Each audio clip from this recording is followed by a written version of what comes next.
Hello and welcome back to another review with me, Kevin, from Kevin Grant on Whisky. This week we have the Highland Park 12-year-old, something which is pretty easily accessible, comes in at a really good price point, something I actually forgot I had. And as you can see as well, there is a lot out of this bottle. I think I've had this bottle for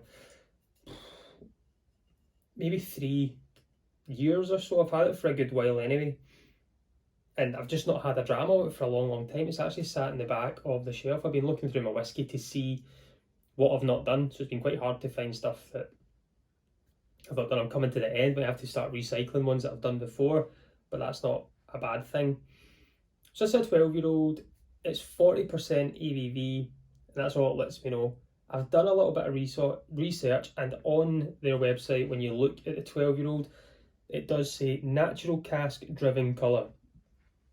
So the colour might be natural, but they've watered it down definitely to 40%. So we've got a couple of things, and we've got a bit of age to it, which is great. And we know it's natural colour, but it's been filtered all the way down to 40%. Owned by Edrington. Edrington also have Macallan as probably their biggest name, and then they go to Glenrothes as well. And then we've got Highland Park, which is easily accessible from, as I say, supermarkets. Sometimes you're getting them on special, £25, and so I would pick it up, I would say. But we're going to review it just now, and let's see if I still stick to that by the end of this dram. So we'll get into this just now. We'll get into a little bit of the history as well. So they were founded in 1798 by a man called Mangus Unsen.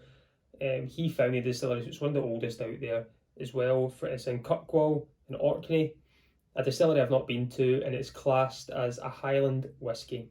So Highland region, but it's a Highland island away up there in Orkney. So we'll get into this just now. We'll go back to some more of these kind of little things I've been able to find out about the distillery itself. I'm using my Capita glass today. Apologies that I've got a hat and things on. I just didn't do my hair today, and when I started the video, I seen my head and I thought it's not fair on you guys to see that, because it was shocking, absolutely shocking. So here we go. 12-year-old Highland Park, supposedly natural colour, 40% ABV. So we'll see what we can get on the nose. It's nice and light, which I expected. It's got that little peaty note to it, a little bit of smoke, nothing too abusive on the nose. It's very light, a little bit of citrus, quite honeyed, a bit of floralness to it. It's a clean whiskey. Not as much jumps out the glass. I think that's a lot to do with where we're at with the ABV being at 40%.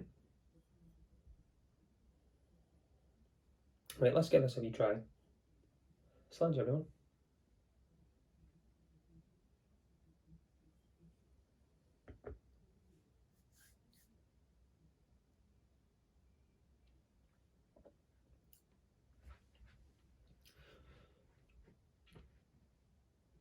So it's the honey really stays there. That's very honeyed. I think it's a typical note from Highland Park. Wee bit of spice and stuff coming through there too. I would say those kind of floral notes are hitting around. There's a kind of sweet floralness going on there. There's not much of that lightly smoked natural Highland Park kind of taste on the back there. It's more on the nose that I'm picking up and not on the palate. Just that whiff of it, but on the palate it's a kind of lot softer, sweeter, very honey driven. And it's weird because looking at it, if you go into this, I was able to kind of see they use European oak and American sherry as well. I think they're primarily a sherry distillery is what they're using. I couldn't really find the full makeup of this whiskey, to be honest with you, but from what I was able to have a look at, it is more of a sherried style. So for me to get kind of honeyed notes from it, I don't know if that might be right. I wonder if there is kind of a lot of bourbon in it that's been finished for a year or two in sherry, because it's honeyed, which I usually get from a nice bourbon cask as well, with a mixture of sherry for a bit of age to it. So I need to try and find that out.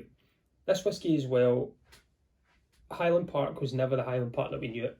Prior to it being known as Highland Park, this big single malt that we all knew, it was used for blends in Cutty Sark and Famous Grouse, to name those two. In about 1970 or in the 70s, they were invested in heavily to be, let's go for Highland Park as a brand and not as this company that sell as a for blends and things like that. And they put all this money in, and now look at them, they're changing every year. All the money in their glass is really heavily sketched. I think you can tell this is old because it's not got the big sketching to it, and they've changed a lot of the bottles. They come out of these weird quirky ones. So that changed, and now about 75 to 80% of their whiskey is kept as single malt Highland Park, and the rest is sent out as in blends and things like that. 12-year-old here, we first ever found this, I think it was 1979 they released this. So it's been around for a while, and it's one that I've had for a while, but I forgot I've had it. So it's not super exciting in your face whiskey. It's easy going, easy to reach to whiskey, I would say.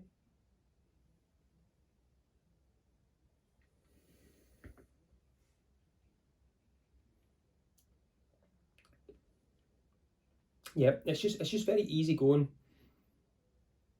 Maybe a whiskey that would a summer's day whiskey, I would maybe put that down. If it's a warm day, I would probably reach for something like this. I'm not going to reach for this to try and really test my palate out. Maybe something I would start on if I was having a cask strength night. Would I buy it again for £20-25? Yeah, for sure. 12-year-old at that's very difficult to find at that price. You'd be paying probably a little bit more for natural colour, which it does have, but maybe a 46% or above is what I'd be looking at there.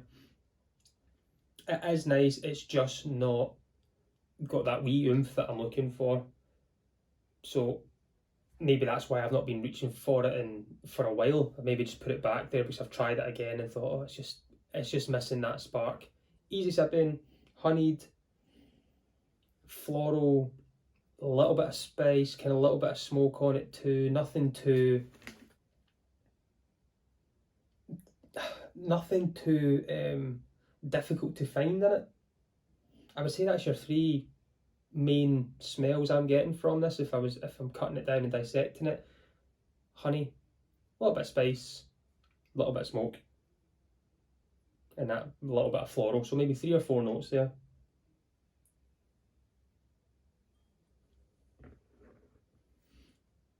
But you know me, sometimes I'll always say I'll go and sit in the living room, I'll get to know it. I know this a little bit. I'm not going to pour another dram of this tonight, I'm going to pour something else. I do have a bottle here which I bought the other week from the 1970s, which is a 12-year-old blend. I might compare them side by side, but I'm not going to pour another one tonight. I can feel that I want something maybe a little bit more character to it. But I've enjoyed it. It's my weekend off. My car decided to pack in on me yesterday whilst I was driving to the airport to drop the good lady off. So I am on the hunt for a new car, so I'm only going to have maybe 1 dram tonight so I can get up early tomorrow and find a new car over the weekend so I can get myself to work on Monday.